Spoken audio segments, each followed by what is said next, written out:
আজকে আমাদের বাড়ির এখানে শীতলা মায়ের পুজো ছিল, তো সেই জন্যই সকাল থেকেই গান বাজনা ভালোই চলছিল। তো ছাদে উঠে দেখি 3টে গাড়ি দাঁড়িয়ে রয়েছে, কি উপলক্ষে না জল চাকানো যাচ্ছে কেউ হয়তো আমাদের উল্টো দিকের পাড়া, মানে আমাদের বাড়ির উল্টো দিকের পাড়াতে। আর আমি ছাদে এসেছি জামা কাপড় মেলতে, তো ওই জন্যই দাঁড়িয়ে দাঁড়িয়ে দেখছিলাম, আর রোদও পোয়াচ্ছিলাম, বেশ ভালোই লাগে।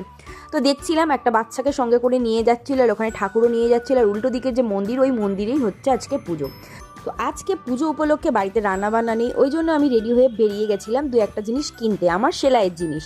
তো দেখো অটোতে উঠেছে, অটোটা বেশ ফাঁকাই ছিল, আর এত হাওয়া দিচ্ছিল, মানে ঠান্ডা তো যথারীতি পড়েছে এবছর মারাত্মক। আর সিরিয়াসলি আমি ভুল করে কেন যে সোয়েটারটা পরিনি আমি নিজেও বুঝতে পারছিলাম না।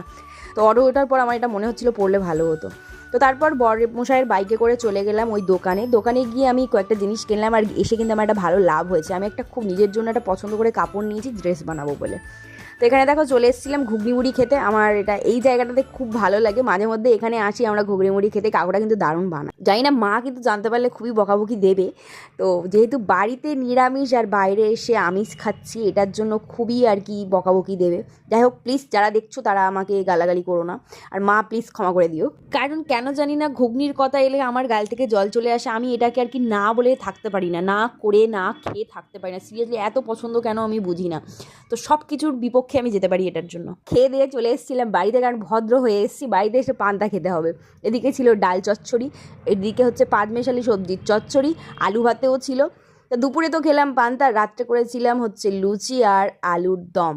অনেক দিন পর আর লুচি আর আলুর দমটা খাওয়া হলো, বেশ ভালোই লাগলো। তো আজকে জানি এই ভিডিওটা ছাড়ার পর আমাকে গাল খেতে হবে, সেটার জন্য প্রস্তুত রাখি।